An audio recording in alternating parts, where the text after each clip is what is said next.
Y Milton y amigos, y lo hacemos ahora con Mauricio Alarcón, director ejecutivo de la Fundación Ciudadanía y Desarrollo. Gracias por estar esta noche con nosotros.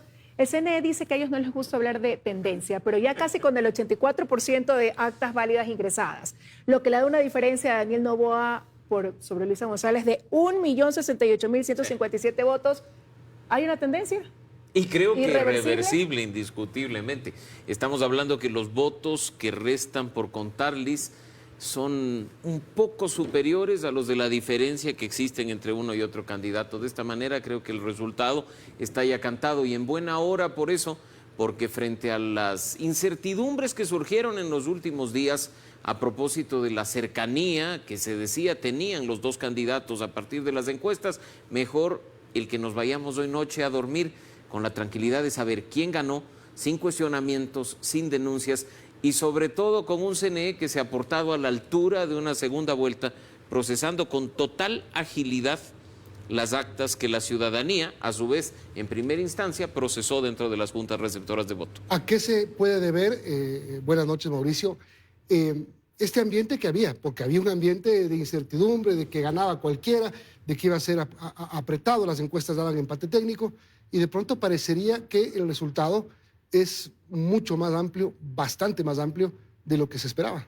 Mira, Milton, buenas noches. Creo que lo principal aquí es tener claro que nuevamente las cifras te pueden presentar una fotografía de un momento determinado, pero ello no configura un resultado definitivo.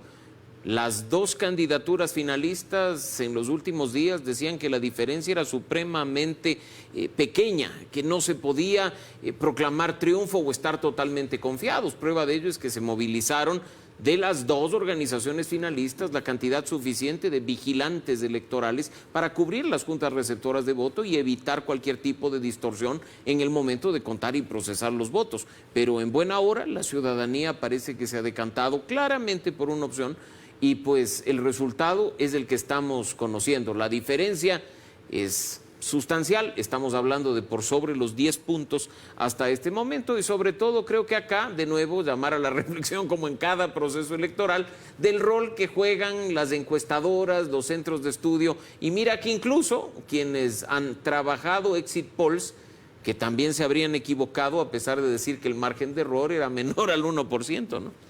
Ahora, ¿cuánto influye en este resultado algunos aspectos? Primero, la prohibición de tomar foto del momento del sufragio de esa acta.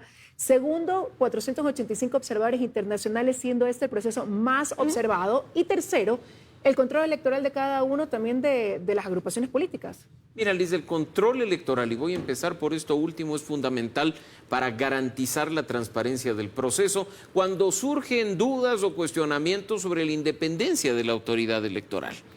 Que las organizaciones políticas tengan capacidad de movilizar a ciudadanos para que estén pendientes del conteo de votos, levanten copias de las actas y puedan ellos, en sus centros de cómputo, ver cómo se mueve la votación, es fundamental para corroborar datos, para salir en cuestión de poco a reconocer el resultado y decir felicito al ganador y pues a empezar a trabajar por este país. Creo que eso ha sido fundamental. La presencia de las misiones internacionales también lo fue, y no solo en esta segunda vuelta, sino también en la primera. Mira que cuando se hablaba de ciertos temas vinculados a fraude o a presiones de grupos de narcotráfico y crimen organizado en algunas poblaciones del país, fue la Unión Europea con su misión y la OEA con su misión quienes dijeron, miren, nosotros no hemos visto, aquí están los resultados. Pero más allá de hablar simplemente del conteo de votos, y eso también lo hemos escuchado en las últimas horas, han sido las misiones internacionales las que se han atrevido a levantar la voz cuando aquí muchos sectores han sido sumamente cautos para decir lo que ha sucedido durante la campaña. Jugar con cancha inclinada, no haber pedido licencia en función de lo que dice el Código de la Democracia, también es fundamental, no por un sentido de optar por el que me cae bien o irme en contra del que me cae mal, sino para evidenciar también que hay cuestiones en el sistema electoral que tienen que ser fortalecidas de cara a los siguientes procesos. No nos olvidemos que en 2027 tenemos elecciones seccionales, Quién sabe que tengamos también en los próximos meses un referendo quizá de un proceso constituyente o incluso un referendo sobre la enmienda que se está tramitando en la Asamblea Nacional. Ahí es fundamental que las reglas de juego estén claras, que no se cambien a medio camino y que el proceso también desde su inicio mismo sea llevado con total y absoluta transparencia. Ahora, hablando de los observadores, primero los veedores que pusieron los partidos, cerca de 90,000 veedores de cada organización política, es decir, por lo menos a uno en cada una de las 41,000 y pico de juntas que hay. Los observadores siempre estuvieron avalando el trabajo del Consejo Nacional Electoral. Lo hicieron en la primera vuelta cuando el propio presidente dijo, tengo una duda, enseguida la aclararon. Cuando la ARC dijo, tengo otra duda, la aclararon enseguida. Cuestionaron el tema del voto sin foto. Es un tema que ha generado polémica, que fue quizá el más polémico. Hay alguna gente que fue citada hoy, pero a lo mejor eso también motivó a ir con libertad. Mira, probablemente, Milton, y algunos, más allá de estar o no de acuerdo con esta prohibición, exigíamos que las cosas dentro del marco de la legalidad se hagan de la manera que corresponde.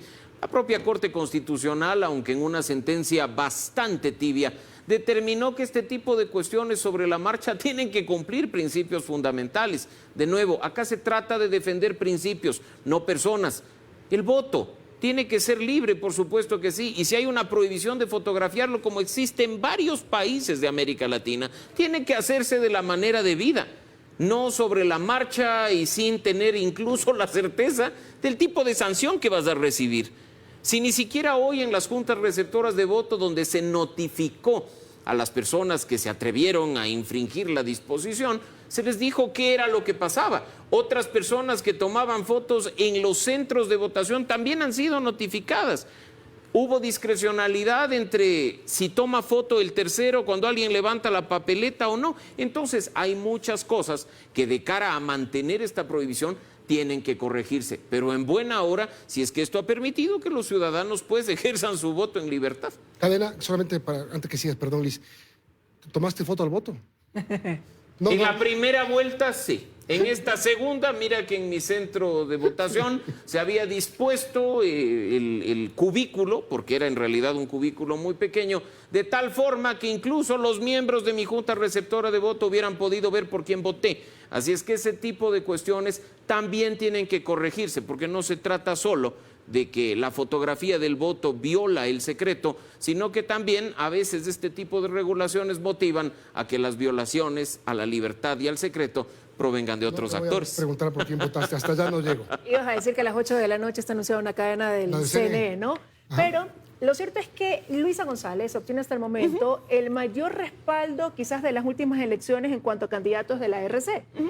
Y Daniel Noboa, un apoyo importante hasta el momento, después de un año y medio de gobierno. ¿Cuál es el mensaje o la lectura que se puede hacer de ese mensaje para cada agrupación política?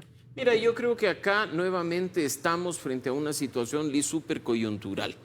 Si tú ves la campaña de la segunda vuelta, no fue una campaña de propuestas, de ataques, fue una campaña de ataques, y precisamente caer en esos ataques, particularmente por una candidatura, es lo que probablemente arroja este resultado.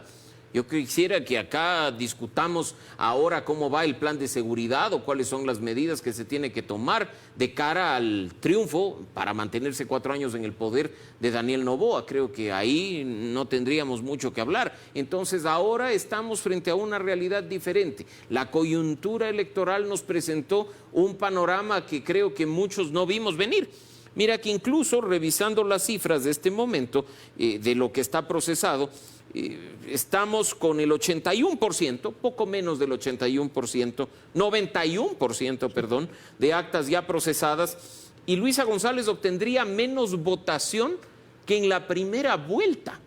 Entonces ahí también hay un fenómeno que merece ser evaluado, obviamente por parte de su candidatura y de su organización política. Como evaluado debe ser el hecho de que el ausentismo evidentemente se ha reducido, pero no de una forma tan brutal como muchas personas mencionaban, ¿no?